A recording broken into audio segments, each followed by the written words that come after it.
Good morning dear students.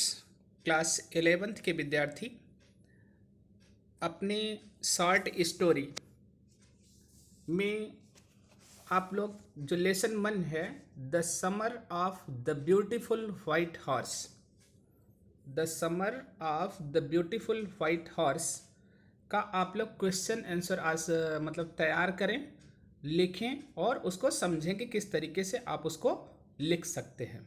ठीक है, जैसे लिखा गया है। मान लीजिए क्वेश्चन सबसे पहले देखिए, जो कि लेसन आपको पढ़ाया गया है, लेसन आप लोग जानते भी है, उसका हिंदी अर्थ क्या है। अब यहाँ पर आप लोगों को उत्तर लिखना है। तो चूंकि आंसर आपको 150 वर्ड्स में जो लॉन्ग आंसर आता है अप्रॉक्सीमेट लिखना रहता है, या 100 वर्ड्स के आसपास आता है, तो आप लोग तैयार कर लीजिए कैसे लिखेंगे। जैसे लिखा गया, you will probably agree that this story does not have breathless adventure and exciting action.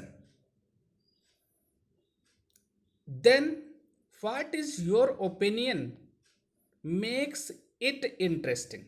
अब कह रहा है कि you will probably agree, आप संभवतः इससे सहमत हैं, that this story does not have breathless adventure, कि मतलब ये जो कहानी है ना, इसमें कोई ऐसा सांस मतलब रोक देने वाला मतलब साहसिक कार्य नहीं है।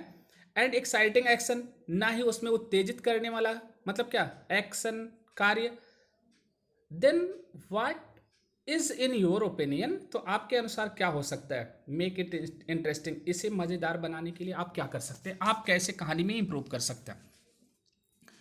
अब देखिए यहां पर क्या लिखा है, तो इसमें 4 हेडिंग में मान लीजिए आपका डिवाइड किया गया। इंट्रोडक्शन सबसे पहले दिया गया आंसर लिखने के लिए। इसके बाद द क्रेजी बॉयज, मतलब 2 लड़के जो हैं उनका नाम लिखना पड़ेगा, मान लीजिए उनके बारे में। द क्रेजी स्ट्रीक, स्ट्रीक मतलब कह सकते हैं उनके जो कारनामे, उसके बाद आप निष्कर्ष लिख सकते हैं।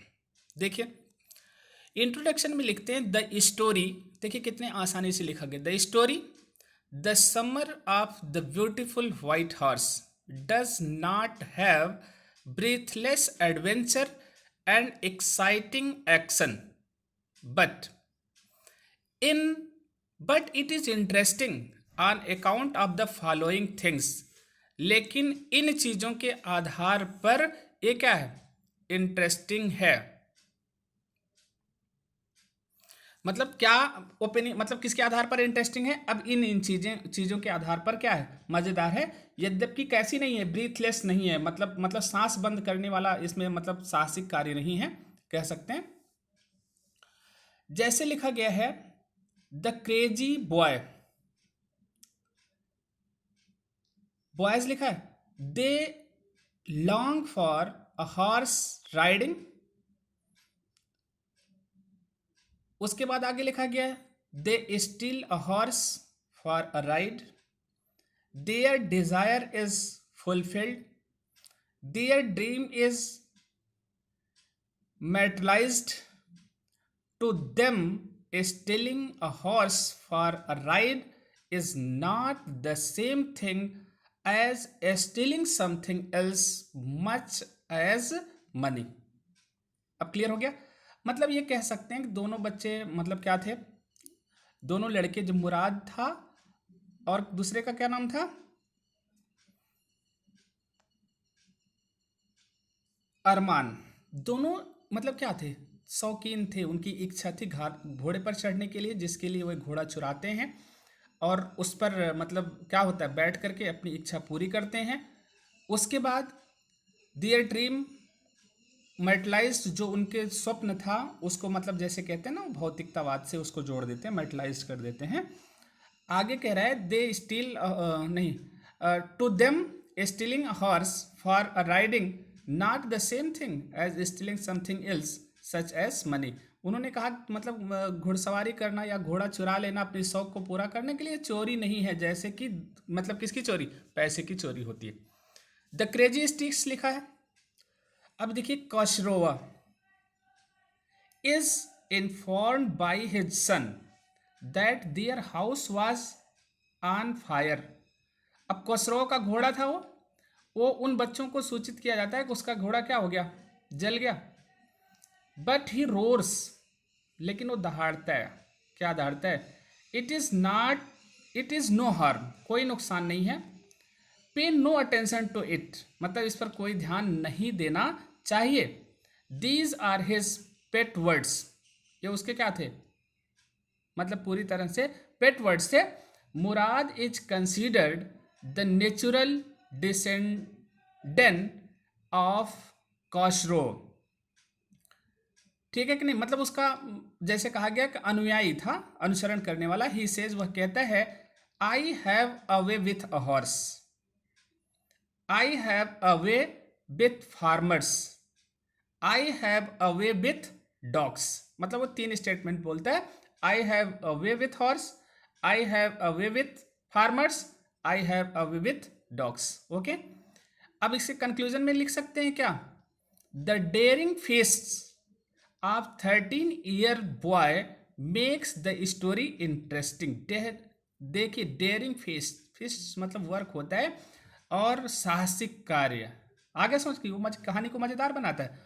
मुराद is the hero of the story, Mourad कहानी का क्या है, हीरो है। क्वेश्चन पूछा जा सकता है, who is the hero of the story. तो आप लोग इस क्वेश्चन को नोट करके अपनी कॉपी में लिख लेंगे। उसके बाद देखिए दूसरे क्वेश्चन पर हम लोग चलते हैं। Did you return the horse because they were conscience stricken और because they were afraid. Did the boy return the horse, क्या लड़का घोड़े को वापस कर देता है, बिकॉज दे वर, ठीक है, कंसाइंस स्ट्राइकन, क्योंकि उनकी अंतरात्मा ने उनको ऐसा करने को कहा था। दे वर एफ्रेड, या इसलिए कि वह डर रहे थे। अब यहां पर देखिए, the story gives no indication that the boys were afraid of anyone और एनीथिंग। कहानी कहीं पर यह क्लू नहीं देती है कि बच्चे किसी से या किसी चीज से डरते थे। Hence the home was not return directly by fear और कंसाइंस स्ट्राइकन। हेंस, इसलिए the horse was not return directly by fear और कंसाइंस स्ट्राइकन, कि घोड़ा केवल इसलिए वापस नहीं किया जा सकता, मतलब किसमें, घबराहट या विवेक से प्रत्यक्ष रूप से मतलब नहीं लौटाया गया। मुराद एंड अरमान वर कजिन्स, दोनों चचेरे भाई थे। Mourad is considered crazy by everybody, Mourad क्या था, कंसिडर्ड मतलब कहा जाता था, ध्यान दिया जाता था, ऐसा सोचा जाता था। वो सबसे क्या है, क्रेजी है। क्रेजी का मतलब शौकीन कह सकते हैं। हु नो हिम, जो जानता है उन्हें, कि they are poor and had no money to buy a horse for ride, कि वह गरीब हैं और उनके पास पैसा नहीं है घोड़ा मतलब क्या करे, खरीद कर चढ़ने के लिए। Their tribes, the Garoghlanian family is famous for their honesty, और उनका जो परिवार था गॉर्गेलियन फैमिली, वो अपनी ईमानदारी के लिए प्रसिद्ध था। दे आर प्राउड फर्स्ट, और उनका गर्व पहले था। ऑनेस्ट, उसके बाद ईमानदारी। नेक्स्ट मतलब बाद में, पहले गर्व था उसके बाद ईमानदारी। एंड आफ्टर दैट, इन सब के बाद, दे बिलीव इन राइट और रॉन्ग, उन्हें सही और गलत में वह विश्वास करते थे। None of them took advantage of anybody in the world, none of them took advantage of anybody in the world, मतलब कोई भी उनका क्या नहीं ले सकता, लाभ नहीं ले सकता इस संसार में। Mourad clear has stand about horse, मतलब वो अपने घोड़े का जो इरादा था स्पष्ट कर देता है कि मतलब उसे घोड़ा लेना है। It seems stealing a horse for ride is not the same thing as stealing something else such as money, ये उससे प्रेरित करता है कि घोड़ा चुराना अपनी शौक को पूरा करना पैसा चुराने जैसा है, नहीं है। So according to Murad, it is not stealing at all, ये तो चोरी हुआ ही नहीं। It will become stealing when then offer to sell the horse which they will never do, अगर वह घोड़े को मार्केट में बेचते हैं तब तो ये चोरी हुआ, अगर मार्केट में बेचते नहीं तो ये कभी क्या नहीं होगा, मतलब चोरी नहीं होगा, क्योंकि वह कभी घोड़े को बेचेंगे नहीं। But later on that they find that the white horse belong to a person named John Byro, लेकिन बाद में उनके पता चलता है कि घोड़ा तो जॉन बायरो का है, ठीक है। Who happens to visit Aram's house, जो अरमान के घर आया भी करता था मिलने के लिए। He tells about his stolen white horse, और वह बता भी देता है क्या, अपने घोड़े के चोरी होने के बारे में। ही ट्रस्टेड द बॉयज, वो बच्चों के ऊपर विश्वास करता है। As he knew their parents, जैसे कि उनके माता पिता को जानता है। He praise their family for its honesty, उनके परिवार को उनकी ईमानदारी की प्रशंसा करता है। Hence in order to uphold the family traditions and reputations, the boys return the horse to its real owner, मतलब अपने परिवार के सम्मान को ध्यान में रखते हुए वे बच्चे उस घोड़े को पुनः उसे क्या कर देते हैं, वापस कर देते हैं। लेकिन कब, जब वे अपनी शौक को क्या कर लेते हैं, पूरा कर लेते हैं। तो 2 क्वेश्चन आज आप लोग तैयार करिएगा, नेक्स्ट क्वेश्चन आप लोगों को नेक्स्ट डे भेजा जाएगा। Okay, thank you for this class.